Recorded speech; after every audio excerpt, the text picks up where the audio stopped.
Kekuatan bersenjata, kekuatan militer, kekuatan kekerasan menjadi alat untuk kita sudah sama-sama.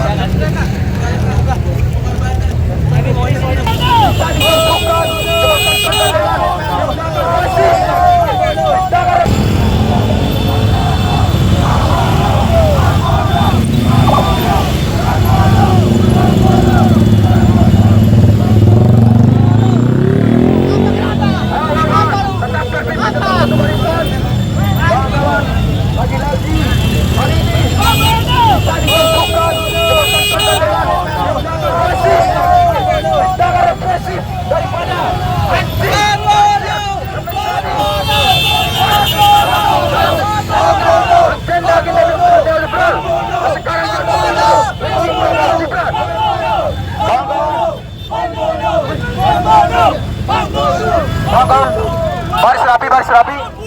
Kita mau menyatu dengan kawan-kawan kita di aksi Pakistan. Kawan-kawan, tenang. Rapikan dulu barisannya. Stop dulu barisannya. Kawan-kawan, hari ini tenaga kita, jiwa kita serahkan sepenuhnya.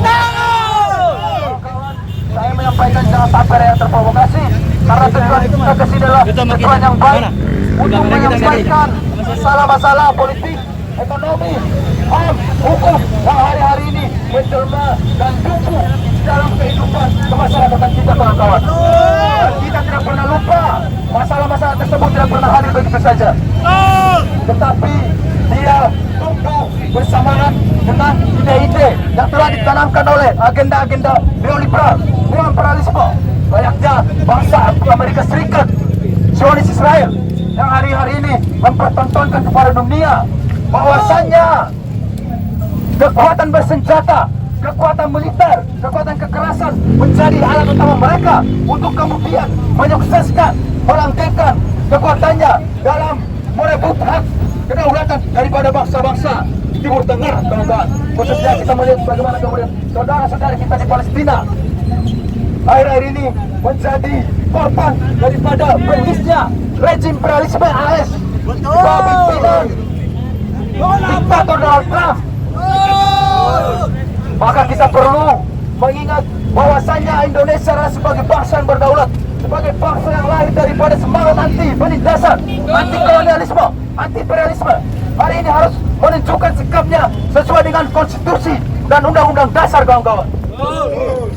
Maka jadi kita di sini untuk menyampaikan dan menekan supaya Indonesia melalui rejim Pak Prabowo Gibran segera menarik diri dari Bretton Woods, menolak agreement Andreas Sepakatkan dan notabene-nya melanggengkan agenda-agenda neoliberal dan merendahkan kita sebagai bangsa yang berdaulat, kawan-kawan. Baik, kawan-kawan, mungkin kita bisa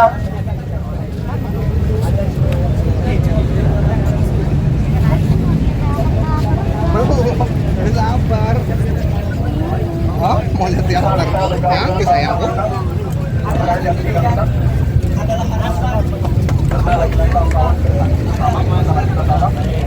Kita sudah sama-sama.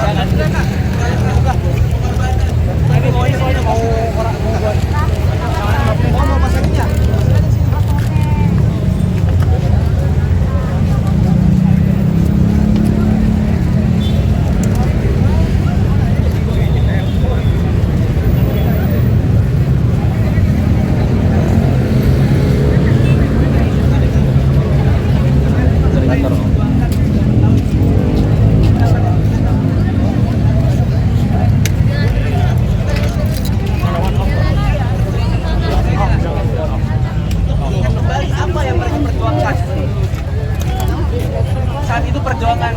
Gerakan mahasiswa, gerakan rakyat Indonesia, bahkan gerakan ibu-ibu, gerakan perempuan, semuanya membawa tuntutan untuk mengadili Soeharto dan kroni-kroninya. Tapi apa yang terjadi sekarang teman-teman? Bukan pengadilan Soeharto terhadap kroni-kroninya. Soeharto sekarang jadi pahlawan. Kroni-kroninya sekarang berdiri di sana, di istana. Menantunya ada di situ, duduk dengan tahtanya, menghina rakyat desa, mengatakan bahwa rakyat desa itu tidak pakai dolar dan itu tidak berpengaruh terhadap mereka. Itu kata-kata dari seorang menantu Soeharto. Kata-kata dari orang yang memang tidak peduli terhadap rakyat. Orang-orang yang justru malah membunuh rakyatnya sendiri. Tuntutan kedua, penegakan supremasi hukum. Kemarin kawan kita Andri Yunus disiram air keras. Itu pelanggaran terhadap hak asasi manusia, hak dia dari terbebas dari ancaman. Tapi apa yang terjadi teman-teman? Bang Andri sekarang kondisinya terluka berat karena hal tersebut. Dan keadilan apa yang didapat?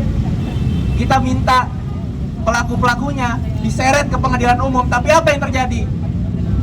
Pelaku-pelakunya ada di pengadilan militer. Dan di pengadilan militer kita tahu penuh dengan kerahasiaan, penuh dengan intrik-intrik. Masa yang mengadili itu yang menyuruh?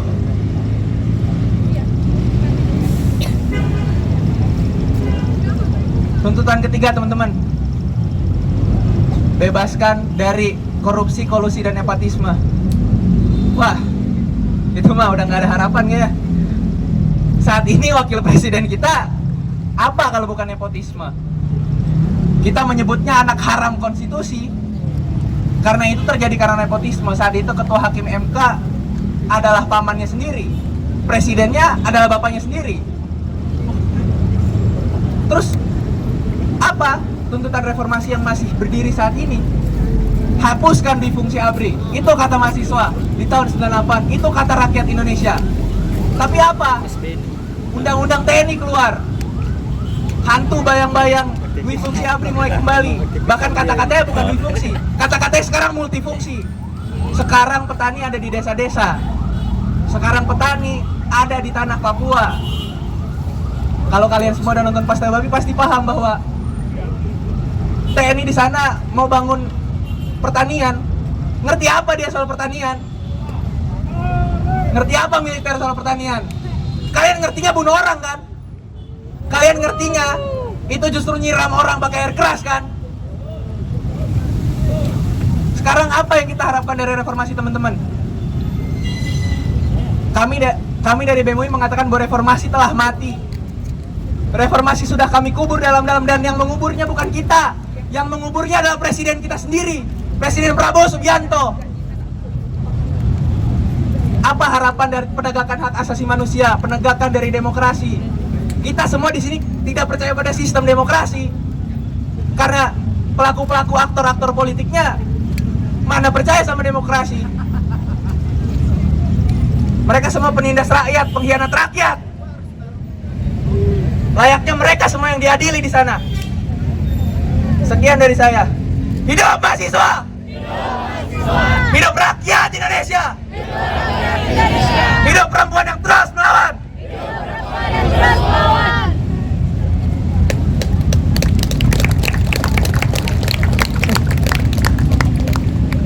Mungkin sekali lagi sebelum kita melanjutkan kepada refleksi berikutnya teman-teman, kalau teman-teman menoleh ke belakang sana ada sebuah kotak oranye. Kalau teman-teman lihat di situ mungkin teman-teman yang hendak bersurat kepada Andri Yunus, memberikan surat solidaritas, mungkin bisa ditulis dan dikumpulkan di belakang sana.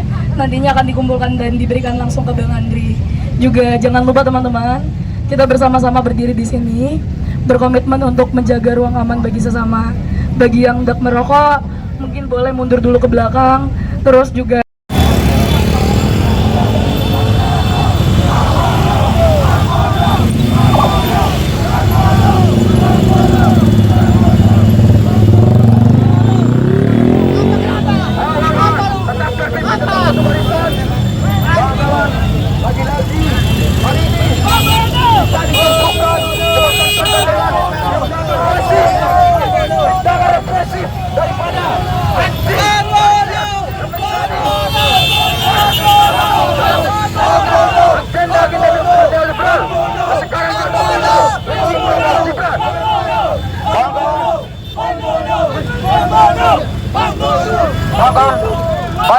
Baris rapi.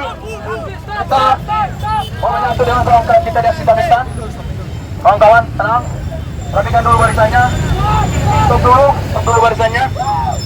Kawan-kawan, hari ini tenaga kita, jiwa kita kerahkan seluruhnya.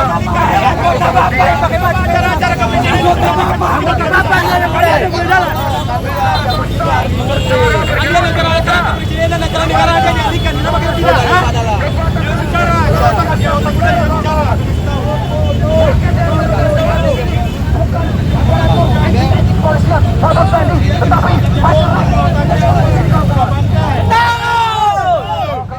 saya menyampaikan jangan sampai yang terprovokasi, karena tujuan kita ke sini adalah tujuan yang baik untuk menyampaikan masalah-masalah politik, ekonomi, HAM, hukum yang hari-hari ini menjelma dan tumbuh dalam kehidupan kemasyarakatan kita, kawan-kawan. Dan kita tidak pernah lupa masalah-masalah tersebut tidak pernah hadir begitu saja, tetapi dia tumbuh bersamaan dengan ide-ide yang telah ditanamkan oleh agenda-agenda neoliberal, neoliberalisme, layaknya bangsa Amerika Serikat, Zionis Israel, yang hari-hari ini mempertontonkan kepada dunia bahwasannya kekuatan bersenjata, kekuatan militer, kekuatan kekerasan menjadi alat utama mereka untuk kemudian menyukseskan, melanggengkan kekuatannya dalam merebut hak kedaulatan daripada bangsa-bangsa di Timur Tengah, kawan-kawan. Khususnya kita melihat bagaimana kemudian saudara-saudara kita di Palestina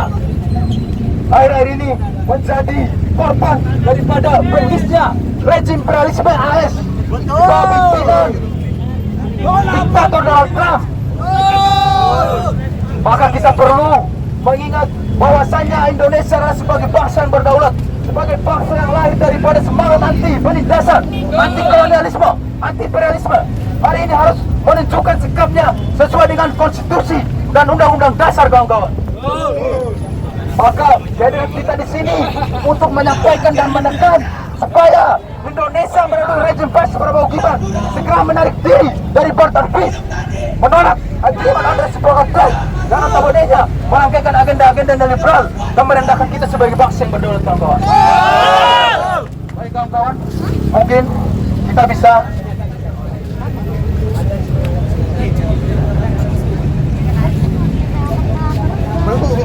lapar.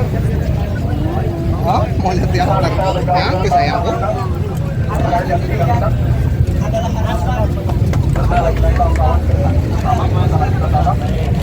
Kita sudah sama-sama.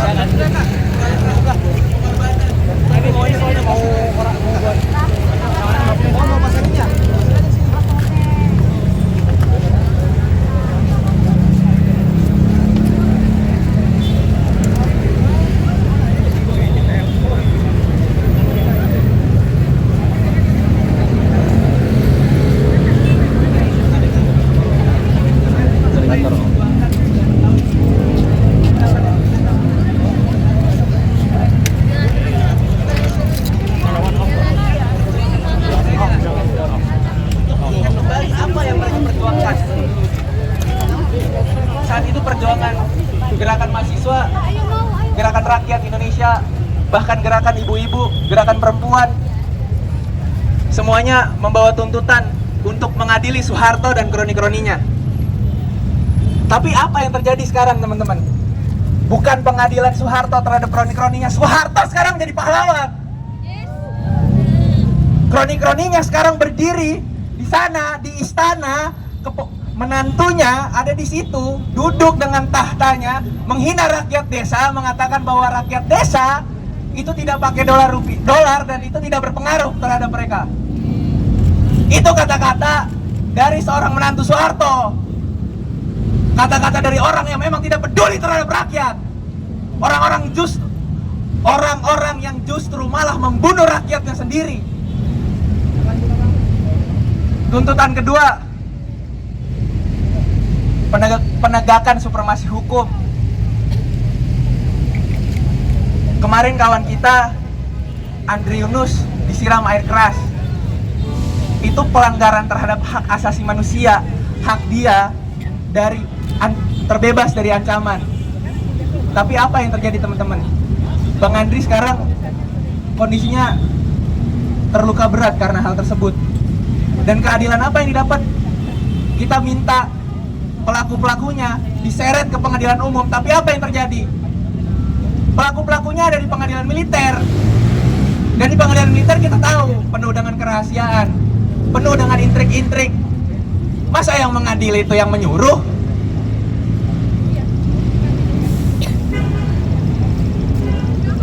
Tuntutan ketiga, teman-teman,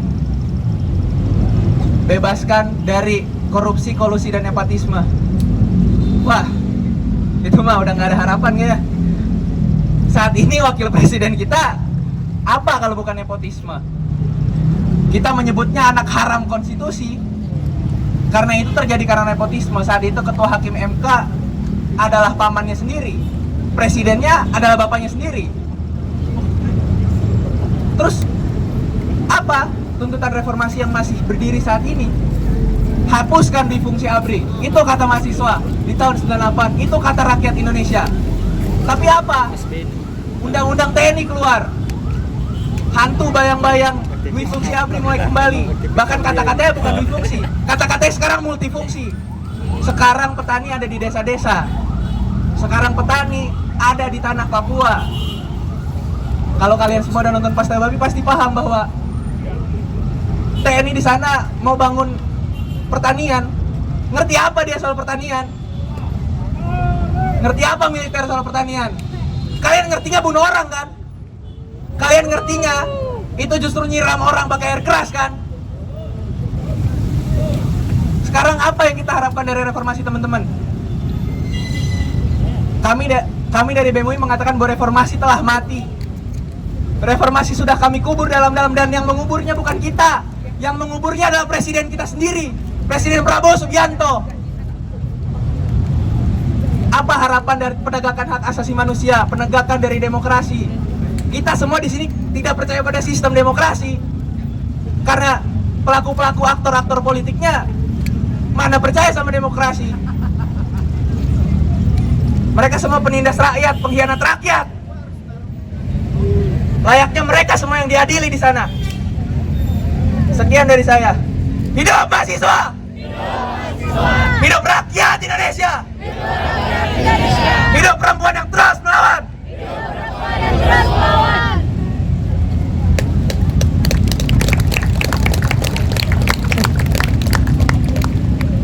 Mungkin sekali lagi sebelum kita melanjutkan kepada refleksi berikutnya, teman-teman, kalau teman-teman menoleh ke belakang sana, ada sebuah kotak oranye. Kalau teman-teman lihat, di situ mungkin teman-teman yang hendak bersurat kepada Andri Yunus, memberikan surat solidaritas, mungkin bisa ditulis dan dikumpulkan di belakang sana. Nantinya akan dikumpulkan dan diberikan langsung ke Bang Andri. Juga jangan lupa, teman-teman, kita bersama-sama berdiri di sini, berkomitmen untuk menjaga ruang aman bagi sesama. Bagi yang hendak merokok, mungkin boleh mundur dulu ke belakang. Terus juga dijaga barang-barang pribadinya, dijaga sekitarnya. Kita komitmen untuk bikin ruang aman ya. Siap? Baik, selanjutnya mungkin refleksi akan diisi dari teman kita dari FMN. Mungkin Bung Dimas, waktu dan tempat dipersilakan.